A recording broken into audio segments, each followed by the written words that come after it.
Ketika seseorang mengucapkan kalimat syahadat asyhadu an la ilaha illallah, saya bersaksi bahwasanya tidak ada Tuhan selain Allah, maka ada konsekuensinya, Pak Bu. Apa itu konsekuensinya? Yakni memurnikan tauhid. Di mana tauhid berasal dari bahasa yakni wahada yuwahidu, yang artinya adalah meyakini bahwa sesuatu itu satu atau tunggal. Secara istilah tauhid itu adalah mengesahkan Allah Subhanahu wa taala. Jadi konsekuensinya adalah memurnikan tauhid, memurnikan ibadah hanya kepada Allah Subhanahu wa taala. A'lam anna min a'dami nawaqidil islami asyara. Al-awwal asyirku fi ibadatillahi ta'ala, والدليل قوله تعالى إن الله لا يغفر أن يشرك به ويغفر ما دون ذلك لمن يشاء ومنه تبغي لغير الله كمن يذبح للجن أو للقبر. الثاني من جعل بينه وبين الله وساعط يدعوهم ويسألهم شفاعة ويتوكل عليهم كفر إجماعا. Bahwasanya Allah Subhanahu wa taala tidak mengampuni dosa syirik.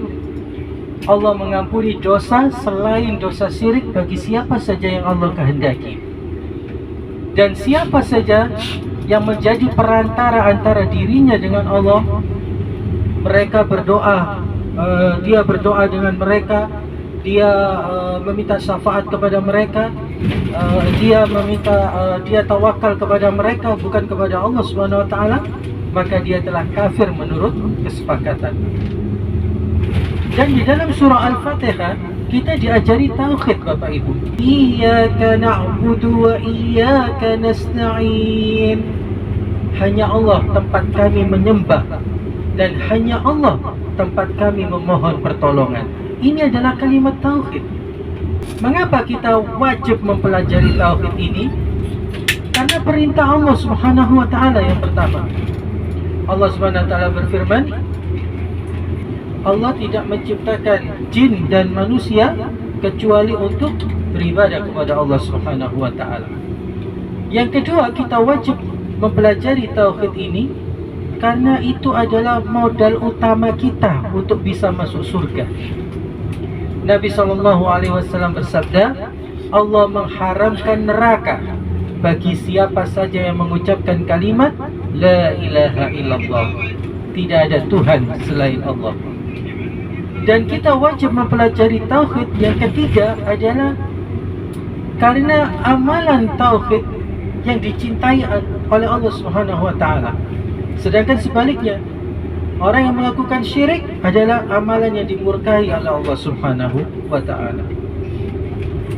Dan di dalam tauhid itu dibagi tiga tauhid itu. Ada tauhid rububiyah, yakni meyakini bahwasanya Allah Maha Pencipta.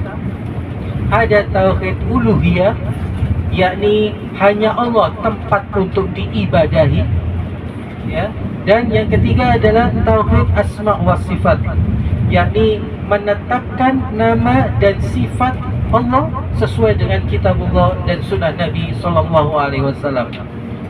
Bukan bermakna tauhid dibagi tiga menjadi seperti trinitas, bukan, Pak Bu. Tauhid itu ya satu, tauhid itu memang gak boleh dibagi-bagi. Namun pembagian tauhid ini sebagai bentuk penjelasan. Sama seperti, karena ada orang yang begini, Pak Bu, ada orang yang meyakini bahwasanya Allah itu Maha Pencipta, Maha menguasai alam semesta, Maha mengetahui segala sesuatu. Orang itu meyakini hal itu. Di tauhid rububiyahnya benar, namun dia berdoanya kepada mayat yang dikeramatkan. Maka kita jelaskan di mana kesalahannya. Di tauhid rububiyah Bapak benar, Bapak meyakini bahwasanya Allah Maha Pencipta, Maha mengetahui segala sesuatu, benar. Namun salah di tauhid uluhiyahnya. Karena yang berhak diibadahi, yang berhak untuk diminta pertolongan hanyalah Allah Subhanahu wa taala, bukan kepada mayat. Nah, ini pembagian tauhid ini sebagai bentuk penjelasan di mana sisi kesalahannya. Sama halnya zaman dahulu, Zaman Nabi gak ada bahasa Arab itu dibagi-bagi, ada isim, ada mudhari', gak ada. Kenapa kok sekarang dibagi sebagai bentuk penjelasan? Zaman dahulu tidak ada pembagian sunnah, mubah, gak ada zaman dahulu. Kenapa kok sekarang dibagi oleh para ulama mana yang sunnah, mana yang bid'ah, mana yang mubah, untuk sebagai bentuk penjelasan. Kemudian kita mengucapkan wa asyhadu anna Muhammadar Rasulullah, dan saya bersaksi bahwasanya Muhammad adalah utusan Allah. Maka ini ada konsekuensinya juga, Pak Bu. Apa konsekuensinya? Yang pertama adalah menerima segala yang dikhabarkan oleh Rasulullah SAW. Apa dalilnya? Allah Subhanahu wa taala berfirman di dalam surah An-Najm, Bismillahirrahmanirrahim, wan najmi idza hawa ma dhalla sahibukum wa ma huwa wa ma yantiqu 'anil hawa in huwa illa wahyun yuha. Tidaklah apa yang diucapkan oleh Rasulullah SAW bukanlah karena hawa nafsunya, tapi segala sesuatu yang diucapkan oleh Rasulullah SAW adalah wahyu dari Allah. Maka kita diperintahkan untuk menerima segala kabar dari Rasulullah SAW. Konsekuensi yang kedua, ketika seseorang mengucapkan wa asyhadu anna Muhammadar Rasulullah, dan saya bersaksi bahwasanya Muhammad adalah utusan Allah, adalah mentaati segala perintah dari Rasulullah SAW dan menjauhi segala larangan dari Rasulullah SAW. Ya. Allah SWT berfirman di dalam surah Al-Hasr ayat ke-7. Allah mengatakan bahwasanya apa yang telah diberikan oleh Rasulullah maka terimalah, dan apa yang telah dilarang oleh Rasulullah maka tinggalkanlah.